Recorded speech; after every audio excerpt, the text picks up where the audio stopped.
Lincoln is one of the most historic cities in England and also one of the most overlooked. I've been lucky to visit many times over the years, so in this guide I'm going to show you the main highlights, including the epic medieval cathedral, the best museums and a very steep hill.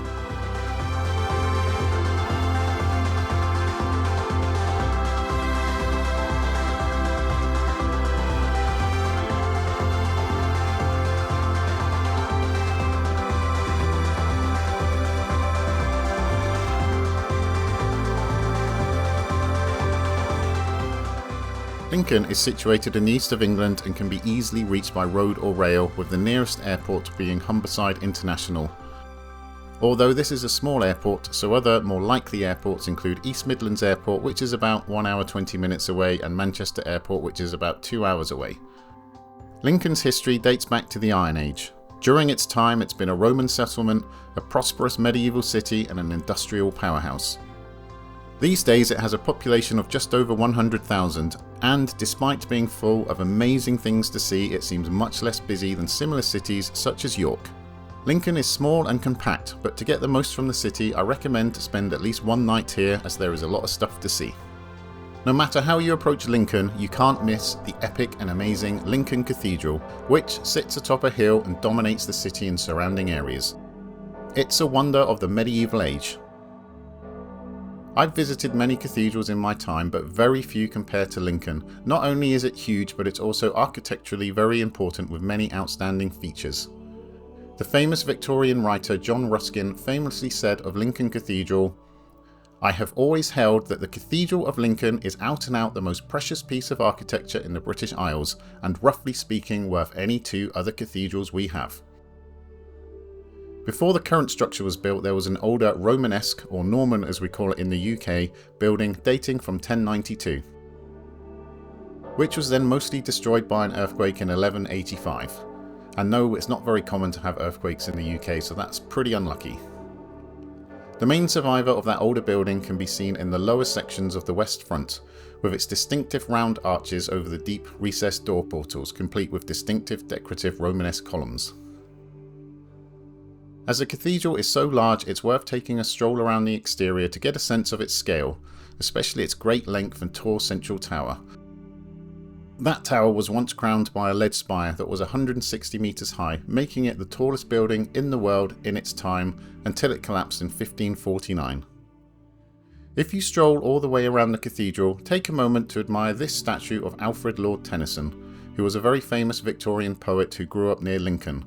His best known poem is The Charge of the Light Brigade, which has since been further immortalised by Iron Maiden in its iconic song The Trooper. Entry to the cathedral requires a ticket, which is £12.50 at time of writing, but believe me, it's worth it. Inside you will see one of the most stunning examples of Gothic architecture anywhere in the world. The impressive nave is built in the early English style of Gothic, with its distinctive lancet windows and it's full of decorative stonework and stained glass. It is a truly amazing place to just stand and ask yourself, how the heck did they build all of that? As you wander further in, take the time to make your neck ache by gazing up into the lofty crossing tower, with its intricate stone vaults that seem to float above, making it hard to imagine the thousands of tons of masonry above you. At the far end is the majestic choir, another space full of highly detailed stonework and interesting architectural features. Look up at the ceiling here and you will see the unique crazy vault, where the stone ribs somehow don't line up like they do in most other cathedrals. Also in the choir is the famous Lincoln imp, which I forgot to video. This small piece of stonework has since become one of the symbols of the city, so make sure you look out for it. The cathedral also has a magnificent Gothic chapter house with a single central column supporting an umbrella-like vault. This space was used as a location in the Da Vinci Code movie. There are also cloisters, which are partly Gothic but also have one side in a more recent classical style, which were built to support a library by the famous architect Sir Christopher Wren. There is a lot more to see inside the cathedral, and I would need a very long video to even scratch the surface, so once again I highly recommend paying to go in and have a look, as it's one of the greatest buildings in the world. For hundreds of years the cathedral held one of the original copies of the Magna Carta, which can now be seen in Lincoln Castle, which is the next location you should visit. Lincoln Castle dates from 1068 and was built for William the Conqueror to help solidify his hold over the country. It was built over the top of the old Roman fortress, likely in wood at first and then later in stone. Entrance to the castle grounds is free of charge and is through an impressive stone gatehouse.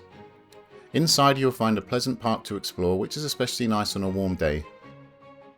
Currently there are some roaring dragons on one side, although I'm not sure if these are a permanent feature. As with many medieval castles, it was used as a secure site for law and order, and Lincoln Castle now houses Lincoln Crown Court, which was built in 1823. It's still a functioning law court today, so let's hope you never have to go inside. However, it's a very interesting looking building, so take your time and walk around. Nearby is the old Victorian prison, which can be visited for a fee. This fascinating building also contains a secure vault holding one of only 4 copies of the Magna Carta, as well as copies of the Charter of the Forest. The Magna Carta, for those who don't know, is essentially the closest thing that the British have to a constitution, although it's obviously very old. Filming is not allowed inside the vault, but seeing these ancient documents is a must for anyone with an interest in history. The prison building was built in 1847 and is divided into 2 wings. The building is very pleasant to explore with its large light-filled spaces, so it's hard to imagine what a horrific place this would have been when it was a functioning prison back in the Victorian times. The prison cells are tiny, and some of them have displays about the inmates who would have been imprisoned here, many of which were executed, with some of their graves inside the castle motte, which we will see later. Until 1868, prisoners were publicly hanged on one of the towers of the castle overlooking the upper town. The prison was notorious for having inmates as young as 8 years old, and people were often imprisoned in harsh conditions for offences such as food theft. At the back of the prison is the exercise yard where prisoners would have been able to see the castle. The prison also contains a unique chapel, which is unusual as each prisoner would be separated into tiny booths so they could not see each other. Currently there are some mannequins depicting the prisoners, which are a little creepy. So make sure you head up to the pulpit to have a look at them all staring back at you.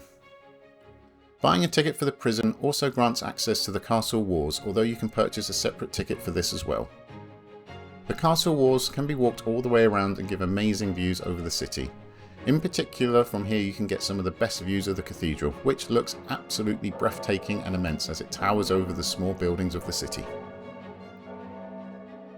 As you walk along the spectacular walls, you will enter the Lucy Tower, which contains a small garden with the graves of many of the executed prisoners.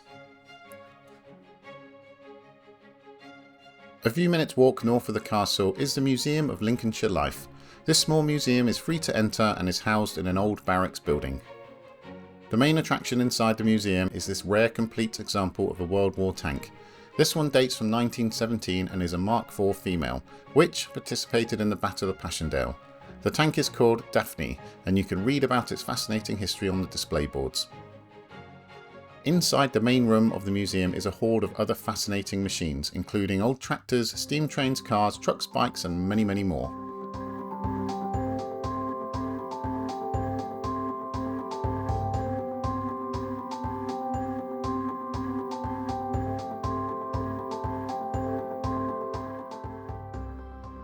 The museum also has a range showing recreations of old shops, giving an insight into how life would have been in the past.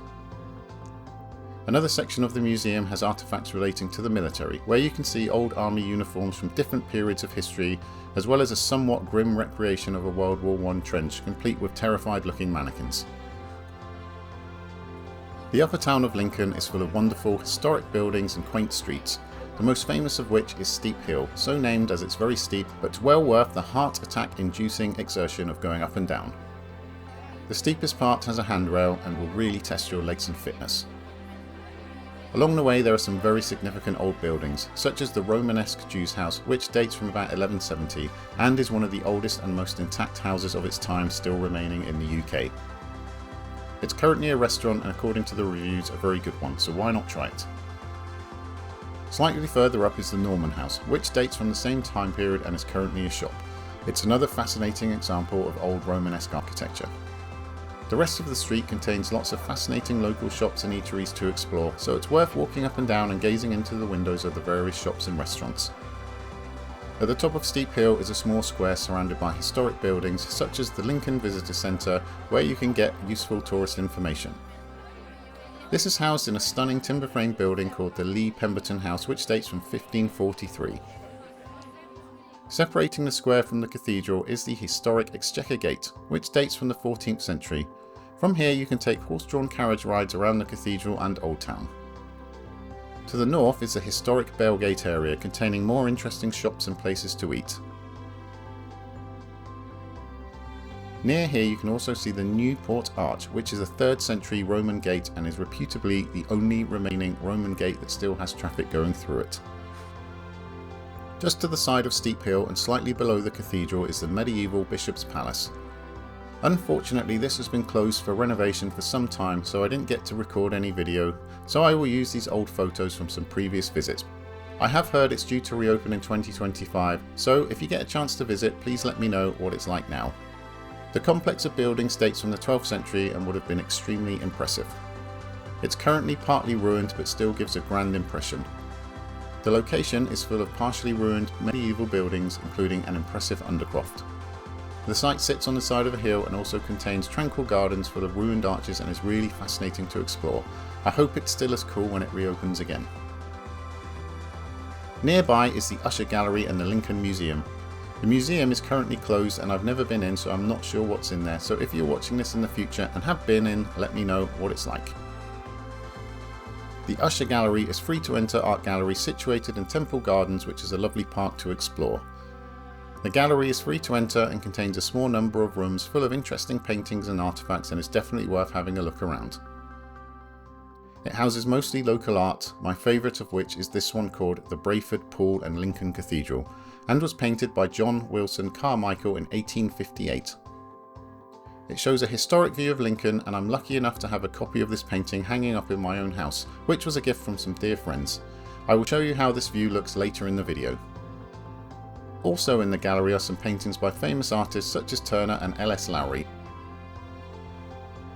There are also rooms for the portraits, statues, clocks and other artifacts, all of which are very interesting. At the bottom of Steep Hill is the Lower Town, which is where you will find most of the city's shopping streets as well as the train station. This area is usually quite busy and it's fun to walk around exploring the various shops and restaurants. Partway down is a historic Guildhall building which dates from 1520 and is still in use by the council today. It can be visited on certain days by guided tour, although I've never been in, so if you have, let me know what it's like. Dividing the district is the River Witham, which is quite small. It's crossed by a few bridges, the most famous of which is the High Bridge, which has an amazing looking timber frame building on it which dates from about 1550. Look out for the small gap to the side. This has an interesting name which probably meant something quite different back in the day, and it's called the Glory Hole. It allows access from the bridge down to the pedestrian path that runs alongside the river. If you follow this you will reach Brayford Pool, which is a large pool where the river widens and was originally used as a port by the Romans and is the oldest indoor harbour in the UK. Today it's a pleasant marina full of boats and is surrounded by modern hotels and shops. The main reason to visit is to get these amazing views looking toward the cathedral, which is similar to the painting from the Usher Gallery I showed you earlier. The final location in this short guide is the International Bomber Command Centre. This sits on top of a hill overlooking Lincoln and is best reached by car, otherwise it's about a 20-minute walk from Lincoln train station.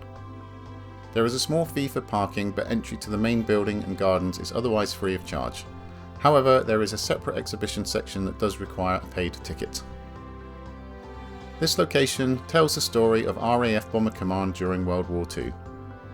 The main feature is the stunning memorial spire, which is a gigantic steel spire which is 31 metres high, which is the wingspan width of a Lancaster bomber. The spire is situated in the Walls of Names, which consists of 23 walls made up of 271 panels, inscribed with the names of almost 58,000 men and women who lost their lives serving or supporting Bomber Command during World War II. It's a very poignant space and it's definitely worth walking around and looking at all the names. The site sits on a hill where you get these majestic views of Lincoln. The red poppies are a temporary display but made the visit even more interesting, but they may not be there when you go in the future. Inside the building, you can also pay to enter the main exhibition space, which contains a series of galleries full of interactive exhibitions telling the story of Bomber Command. The main room contains an impressive digital map showing the locations and times of each bombing raid and action. It's quite fascinating watching the lights flicker on and off, denoting a bombing raid. The rest of the exhibition features stories and histories relating to Bomber Command and is interesting to walk around and explore. That's it for Lincoln. Let me know in the comments if I missed anything important, and as always, thank you for watching and cheerio.